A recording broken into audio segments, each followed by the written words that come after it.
বন্ধুরা, আমি চলে এসেছি বাঙাল বাড়ি রান্নাবান্না চ্যানেলে। তো আজকে আমি বানাবো মাছের মাথা দিয়ে ছোলা কচুর তরকারি। তো ছোলা কচুর তরকারি বানাতে গেলে কি কি উপকরণ লাগে আপনারা দেখুন। এখানে আছে মাছের মাথা, আর এখানে আছে ছোলা কচু কেটে রাখা, আলু, ফোড়নে দেওয়ার জন্য আছে গোটা লঙ্কা আর কালো জিরে, আর আছে পেঁয়াজ কুচি, টমেটো,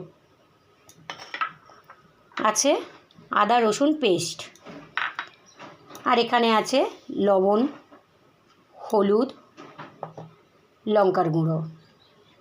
তো এই সব উপকরণগুলো দিয়ে আমি বানাবো মাছের মাথা দিয়ে ছোলা কচুর তরকারি। তো দেখুন কিভাবে বানাই। এখানে কড়া বসিয়ে দিয়েছি, দিয়ে তেলটা গরম করে নিয়েছি। এখানে মাছের মাথাগুলো ভেজে নেব।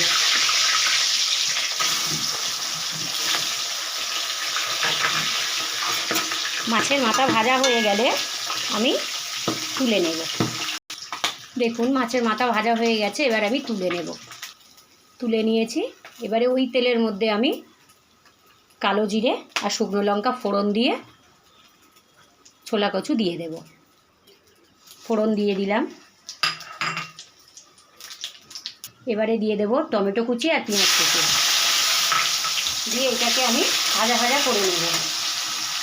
ভাজা হয়ে গেলে তারপরে আমি দিয়ে দেবো আদা রসুন পেস্ট। এবারে দিয়ে দেব আদা রসুন পেস্ট। আমি আরও আরেকটু কষিয়ে নেব। কষানো হয়ে গেলে আমি ছোলা কচু আর আলুগুলো দিয়ে দেব ছোলা কচু আর আলু দিয়ে এগুলোকে আমি ভালো করে কষিয়ে নেব।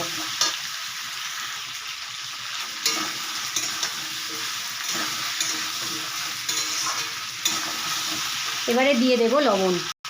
দিয়ে দিলাম লবণ। এবারে দেব হলুদ, দেব লঙ্কার গুঁড়ো,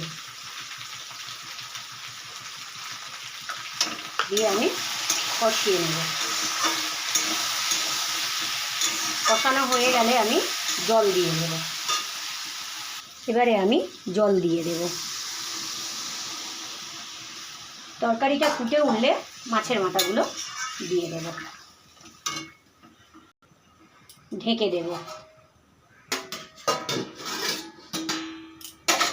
5 মিনিট পরে আমি ফুটে উঠলে মাছের মাথাগুলো দিয়ে দেব। এবারে আমি ঢাকনাটা খুলবো, খুলে দেখব তরকারিটা ফুটে গিয়েছে। এবারে আমি মাছের মাথাটা দিয়ে দেব। মাছের মাথা দিয়ে ফুটে উঠলে 5 মিনিট পরে আমি নামিয়ে নেব। আরও আরেকবার আমি ঢেকে দেব।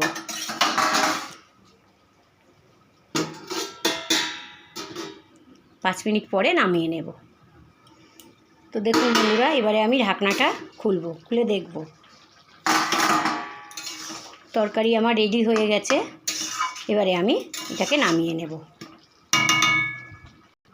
তো দেখুন বন্ধুরা, আমার রেডি হয়ে গেছে মাছের মাথা দিয়ে ছোলা কচুর তরকারি। তো আপনাদের যদি ভালো লাগে আপনারা কমেন্ট, শেয়ার, সাবস্ক্রাইব করে দেবেন, আর প্রথম থেকে শেষ পর্যন্ত ভিডিওটা দেখবেন। যদি ভালো লাগে আপনারা বাড়িতে এইভাবে বানিয়ে খেয়ে দেখুন মাছের মাথা দিয়ে ছোলা কচুর তরকারি। তো শুভ দুপুর।